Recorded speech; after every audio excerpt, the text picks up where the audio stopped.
Ok, allora per il video di un anno di Tesla Model 3 cominciamo dal principio, ossia quando l'ho ordinata. Allora, io la devo aver ordinata a dicembre del 2018. Avevo provato una Model S P100D in un pop-up qui a Brescia e me ne sono innamorato e quindi ho cominciato a pensare se veramente potessi permettermi una Tesla. Fortunatamente la Model 3 stava per arrivare, si partiva con un prezzo di $35.000, almeno così era l'idea iniziale di Elon Musk, e alla fine questo mi convinse a fare l'ordine. Al tempo bisognava mettere $1.000, messi $1.000, passato un mese e mezzo l'auto era già arrivata, era già arrivata in Italia. Sono stato uno dei primi fortunati ad averla. Io ho scelto un modello performance, forse anche per questo che è arrivata così presto, perché i modelli performance li fanno sempre prima, e comunque nel giro di un mese e mezzo o 2 mesi è arrivata.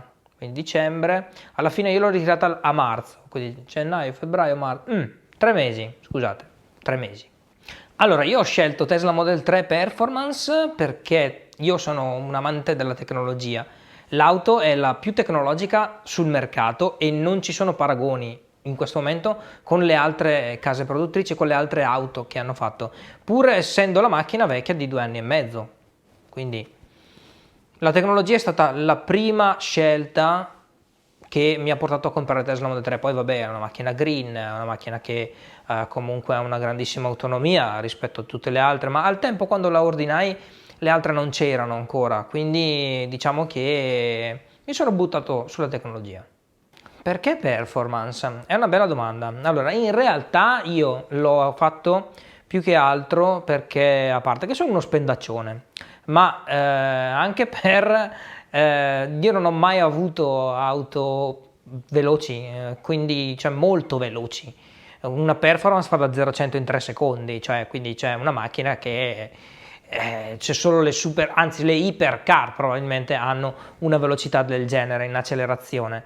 Poi vabbè, fai 260 di velocità massima, ma quello è impossibile quasi cioè, utilizzarlo. Ma perché performance? Perché ho acquistato performance? Ho detto, abbiamo fatto 30, facciamo 31. E quindi l'ho acquistato direttamente performance. Probabilmente anche forse per il fatto che ho il canale YouTube, e da lì ho detto se la prendo performance magari ho qualcosa in più da far vedere ai miei utenti. È stato un acquisto molto caro. Sì, non ho mai speso una cifra così in vita mia per un'auto e non credo che lo rifarò mai in futuro. Comprare una Tesla Model 3 Performance vuol dire spendere almeno 70.000 euro. Ok, io ho risparmiato per 2 anni circa, ho fatto dei lavori mirati per riuscire a mettere via qualcosa per poi dare l'anticipo. Ho dato l'anticipo, sono contento, adesso c'è da mantenerla e da pagare la rata. Fondamentalmente è come pagare la rata di un appartamento. Ho mai avuto dei ripensamenti? Probabilmente sì, ma no, nel senso, sapete, ci sono sempre dei momenti in cui uno dice cacchio, però la rata di 4, 5, 600 euro al mese è un po' pesantina e allora bisogna farsi forza, pensare perché si è scelto di fare questo percorso e andare avanti. Ma lo stile di vita va cambiato quando si passa da una macchina termica, un motore termico, ad una macchina elettrica. Beh, sì, forse no. Diciamo che io sono un po' una persona particolare perché avendo un canale YouTube, cioè prima facevo 10.000 km all'anno, forse. Poi dopo, presa la Tesla, ho aperto il canale YouTube, mi sono sposato, cioè sono stati dei cambiamenti molto importanti nella mia vita e ho cominciato a macinare tanti chilometri in più. Quindi forse non avrei dovuto cambiarli molto, però avendo aumentato i chilometri che macino, probabilmente sì. perché comunque quando si parla di ricaricare un'auto elettrica, quindi quando si fanno tanti chilometri tutti insieme, ricaricare un'auto elettrica magari vorrebbe dire fare una pausa di mezz'ora, fare una pausa di 40 minuti. Io sono bravo perché riesco ad organizzarmi bene, quando faccio la pausa mangio e quindi non me ne accorgo neanche. Arrivo a casa la sera, l'attacco nella corrente e quindi non ho fatto dei grandi cambiamenti nel mio stile di vita. L'auto adesso ha 30.000 km e rotti quasi 35.000. Abbiamo fatto tante esperienze insieme, mi sono divertito veramente tanto. L'abbiamo portata in pista più di una volta, drag race, scontri con Ferrari, con macchine super potenti, poi siamo andati a Roma, abbiamo fatto dei giri particolarmente interessanti, prove di autonomia, eccetera, quindi l'ho usata veramente tanto la macchina. E poi grazie al canale, insomma, siamo cresciuti, le cose che faccio sono aumentate tanto, tipo siamo rimasti a piedi di batteria. L'abbiamo fatto volutamente per vedere cosa succedeva con lo 0% di batteria. Poi abbiamo provato tante auto diverse come la Hyundai, la Ioniq, la Kona, poi la BMW i3, poi abbiamo fatto la Zoe, abbiamo fatto la Jaguar, abbiamo fatto la Yap Volkswagen, la Smart, un sacco di auto elettriche perché ne stanno uscendo veramente tante. Poi ho cominciato anche a provare le plug-in, cioè sta diventando una cosa, il canale sta prendendo proprio forma in questo momento. In questo primo anno devo dire che ho raggiunto 20.000 iscritti e veramente bello. Poi abbiamo creato una community con un canale Telegram, cioè una cosa veramente fantastica. Poi abbiamo incontrato persone, veramente tante persone, abbiamo fatto delle prove in pista con 6 RDS a Monza, abbiamo portato i disabili con noi, abbiamo fatto tante manifestazioni diverse perché l'aggregazione che dà questo movimento, queste auto elettriche è molto particolare. Abbiamo portato anche dei personaggi strani come Francesca, Diego, altri youtuber che ho conosciuto, Marchettino, Andrea Pirillo, Federico Leo, wow, una serie di cose, spettacolo. Poi è cresciuto tantissimo anche il livello di editing video grazie a Giulio che è dietro la telecamera, che ringrazio tantissimo, Mattia Antonelli che è una youtuber che mi ha insegnato ad utilizzare il drone e Gabriele che ci fa le fotografie, insomma siamo diventati un team.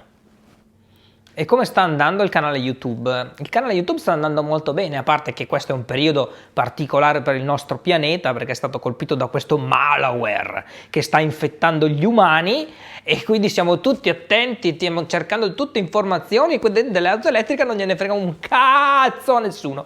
Però vabbè, d'altronde bisogna andare avanti ragazzi. Ma parliamo di oggi. Allora, oggi è un po' cambiata la situazione, quindi stanno uscendo nuove macchine, Tesla ha concorrenza, Tesla sta buttando fuori delle nuove auto, adesso esce pure la Model Y e cosa dire, che cosa è cambiato? Allora, i tempi di consegna sono cambiati, adesso sono un pochino più rapidi, fanno tantissime nuove consegne, pensate che nel 2019 hanno venduto 367.000 veicoli, soprattutto Tesla Model 3, quindi hanno aumentato tantissimo e ora circa un mese e mezzo per recuperare una nuova auto. Allora, poi io probabilmente tra Model Y e Model 3 prenderei sempre Model 3, ma anche con altre auto in questo momento, forse però un po' la Porsche mi sconfinfera. Rispetto alle nuove concorrenti devo dire che Tesla ha ancora quella marcia in più, quando si vede un'auto elettrica e la si mette a confronto con Tesla si nota subito che proprio Tesla ha stravolto completamente il paradigma delle automobili. Tipo adesso quando si confrontano le auto elettriche si confronta, vabbè, la capacità della batteria che però non vuol dire, perché ci sono auto che hanno una batteria un pochino più piccola ma che hanno un'autonomia più grande e poi si confronta lo schermo, cioè adesso vedi uno schermettino da 7 pollici che se andavi indietro 2 anni fa dicevi oh madonna che schermo gigante, adesso c'è Tesla, c'ha uno schermo da 13 pollici e dici vabbè le auto dopo devono averlo per forza da 13 pollici, se no cosa sono? Poi vabbè dai, tutto touch così, figata. Allora, nel 2020 Tesla che cosa deve migliorare? Probabilmente deve migliorare ancora un pochino come fanno le auto, l'assemblamento. Molto semplice, l'assemblamento e la verniciatura. Poi vabbè, sull'assistenza anche ci si deve lavorare un pochino, ma già ci stanno lavorando, perché tra l'altro da una recente statistica che è uscita di altro consumo, sembrerebbe che le auto Tesla abbiano bisogno di un pochino più di assistenza. Fortunatamente esce il mobile service che viene a sistemarti l'auto direttamente a casa, cosa fighissima, fantastica. E tra l'altro sempre sulla statistica di altro consumo dicono che va bene sì, le Tesla hanno bisogno di un pochino più di assistenza, forse nel primo periodo, ma la soddisfazione dei suoi clienti è altissima. Io ho avuto qualche casino all'inizio, soprattutto probabilmente perché l'auto era giovane, e tipo non sono riuscito a ricaricare, e lì è stato un casino, però abbiamo risolto. Poi ho avuto un problema con lo schermo, che sono stati 8 mesi che me l'hanno tirato dietro questo schermo e finalmente poi me l'hanno sostituito. Il problema ce l'avevo solo io, sembrava, in Italia, e quindi ancora non sapevano come muoversi, però vabbè, dopo 8 mesi me l'hanno sostituito. Poi altri problemi non ne ho avuti. Cos'ha Tesla che gli altri devono assolutamente copiare? L'infrastruttura di ricarica. L'infrastruttura di ricarica, ragazzi, degli altri è pessima, se si può dire, è rapportato a quello che fa Tesla, ovviamente. Arrivi in Tesla, supercharger, prendi, stacchi, infili, va. Fine, non devi fare niente, non devi preoccuparti del pagamento, non devi preoccuparti di prenotare la colonnina, ci sono un casino di colonnine in giro per tutta Europa, per tutta Italia, tante ne stanno aprendo nuove, la velocità di ricarica è fantastica perché è velocissima, in 20 minuti circa riesci a fare dal 20 all'80%, quindi assolutamente. Poi vabbè, se andate a vedere il video di Ionity capite perché c'è questa cosa che devono migliorare. Poi cosa dovrebbero fare i comuni, lo Stato, le regioni? Dovrebbero decidersi, mettersi d'accordo, cercare di capire che cosa serve. Non servono colonnine 22 in AC, servono colonnine fast, perché ormai tutti i modelli di veicoli hanno la possibilità di caricare in fast, quindi la possibilità di andare a 11 kW in corrente alternata e la possibilità di andare in fast magari da 50 kW in su. E poi magari anche unificare un po' i prezzi, perché ci sono colonnine che costano 79 centesimi, colonnine che sono gratuite, tipo va bene la grandissima iniziativa di Verona che ha riempito di colonnine gratuite 22 kW, è fantastica, lo dovrebbero fare tutti i comuni. E poi magari avere una tessera sola da utilizzare in tutte le colonnine, cioè com'è come idea, vi piace? Cioè, a Tesla non serve neanche usare la colonnina, cioè in Tesla non serve neanche la tessera, ok, fa tutto in automatico. Cioè, inventiamo uno standard che possa andare su tutte le colonnine per piacere? E se avete mantenuto l'attenzione fino ad ora e anche non avete cambiato video, arrivano le mie conclusioni. Stranamente io faccio le conclusioni perché non le faccio quasi mai le conclusioni dei miei video, mi piace che voi pensiate un po' con la vostra testa che deve essere così. Però le mie conclusioni di Tesla Model 3 in questo anno, fantastica, fantastica, è un turn head, quindi la gente si gira quando passi, è un missile terra-aria la performance, non c'è niente da dire, c'è una roba che è folle. Customer satisfaction, io sono la persona più contenta in questo momento di aver acquistato una Tesla Model 3, sono strafelice, veramente, veramente. Poi se non l'avete provata mai, ragazzi, andate a provare una Tesla Model 3.